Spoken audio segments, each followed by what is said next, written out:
Welcome to the Mindset Mile podcast, the show that'll leave you empowered to take action towards becoming the turned up version of your already awesome self. I'm your host, Aisha Zaza, and I'm so glad you're here. Let's go. Hello, friend. Welcome back to another episode of the Mindset Mile podcast. I want to talk about how to thrive today. In life, what does it mean to you to thrive? Have you thought about what that personally looks like for you? Not just what you think it's supposed to mean by the way that someone else makes it look. I think we've lost a little bit of touch with what thriving actually looks and feels like on a day-to-day basis. So, someone who is experiencing mountaintop moments or is celebrating big successes, hopefully is thriving, because in business and in life accolades, they might be.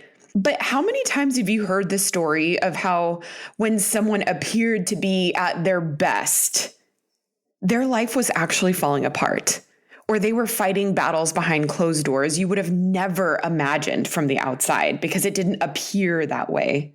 Or maybe they were garnering all of this success, but were wildly unhappy. Does that sound what you imagine thriving to feel like or look like or to be? Yet how easily do we let these examples of thriving, and I'm using air quotes when I say thriving, be the benchmark or the gauge in which we measure how well we are doing? Sometimes I think we're just chasing after all the wrong things without even realizing it. I want to help you thrive. And here's what I mean by thrive, and you can determine if this is what you're actually after. Thriving to me feels like being confident in your abilities and what you bring to the table. It means feeling like you have the capacity to take on whatever the day brings, not just crumbling with fragility at every little speed bump. It means being in a rhythm among the chaos and feeling confident in the systems you've built in your life that make your life easier on a micro level. It means loving and being committed to the process and not just being here for the progress. My friend, you'd be shocked at how much the quality of your life will improve by making these your goal, and you will become addicted to thriving. In my personal experience, I've gone from survive to thrive mode when I focus on the following things: looking at areas of life that cause stress and finding solutions to the ones that are in your control, by getting organized in small ways that make a huge difference, by taking a few minutes every day to be present and enjoy the little things, and to be wildly grateful. So I'm going to unpack those four a little bit for you so you have something that you can take away from this episode and start implementing in your own life. Starting with the first, look at areas of your life that cause you stress and then find solutions to the one you have control over, or the ones you have control over, I should say. This is obviously going to mean a million different things for everyone. So you need to take an inventory of your day and of your life and figure out what you need. But perhaps that's more time to be able to focus on something else, whether it's your business or your family or yourself. What can you do to free up some time? Can you hire a nanny for a couple hours a week? Can you hire a house cleaner to come once a month or every other week? Okay, and I get it. Like at first, these first few things I rattled off, they come at a cost, but everything comes at a cost. It's costing you somewhere in your life to not have the time freed up. Where is it? Where is the cost? And if you don't want to keep getting what you're getting, then you need to do something different. It's quite literally as simple as that. Stop worrying so much about what the right decision is and just make one. You can go back and make it right if it needs adjustment. If you feel like you're emotionally unstable or have issues you've been dealing with for as long as you can remember in your adult life, explore therapy. Maybe that's the answer. There are some really great online options. And just off the top of my head, I know of BetterHelp and Octave. And I know Octave works with insurance. BetterHelp, I'm not positive, but I know it's very affordable. And you have no clue what you're missing out on by not seeing what work you can do through therapy. What is keeping you from helping yourself in that way? I find that therapy is one of those things that once you do it, it's so helpful, you wonder whatever took you so long. If your relationships are suffering and causing stress because there's inner work that needs to be done, I want to encourage you to start helping yourself by healing with help from a therapist. These are obviously some bigger examples, but there might be other things causing stress that are even more simple to fix, but you keep putting off because you don't have time or you're getting by without it working the way that it is. But listen, it's time to stop settling for getting by. Find solutions to your big or small problems that are causing stress in your life. If you can spot a too good to be true health hack from a mile away and read labels like it's your job, congrats, you're a skeptic. And in this day and age, you really have to be with all the tricky and false marketing big companies use to get you to buy their product. And Ritual knows that every good skeptic deserves a multivitamin that exceeds your standards. Did you know that 97% of women ages 19 through 50 are not getting enough vitamin D from their diet? And based on a clinical study, Ritual's Essential for Women 18 and Up multivitamin was shown to increase vitamin D levels by 43%. I especially love that the company is a B Corp, meaning they're holding themselves accountable to not just their company's financial health, but also the health of people and our planet. No more shady business. Ritual's Essential for Women 18 and Up is a multivitamin you can actually trust.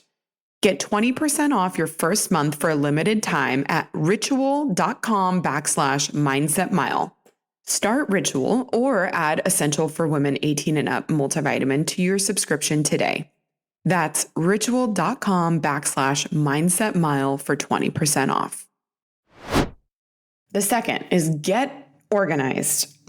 This is going to be a really simple example, but I have a feeling you might be able to relate to me on this one. I have a cabinet full of Tupperware. Okay. The old Tupperware cabinet. This is one of those things that it's not necessarily dire, to organize or to redo. But my Tupperware cabinet was driving me absolutely insane. We live in a very small house. I cook food all the time. We eat at home 95% of the time.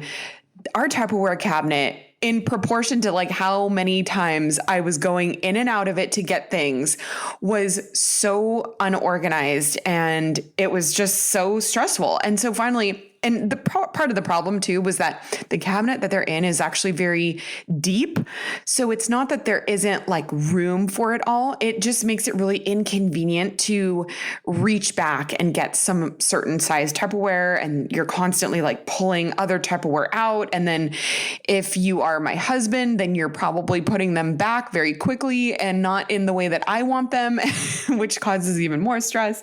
Anyways, this might sound really stupid, but I was like, you know what? There's got to be a better solution. I have to figure out something with this stupid cabinet. So I went on Amazon and I found one of those adhesive strip pull-out drawers. It's white, it's expandable, and I ordered it. I was like, this is going to be the fix to my stress in my life. So now all I have to do is open the cabinet door, pull out the sliding drawer, and all of my beautiful Tupperware is there and easy to get to. So again, this was not one of the more important things, right, that I needed to spend my time on. Nobody was getting traumatized by it, or maybe they were. Maybe that someone is me. But what I'm saying is it's not a fight or flight situation.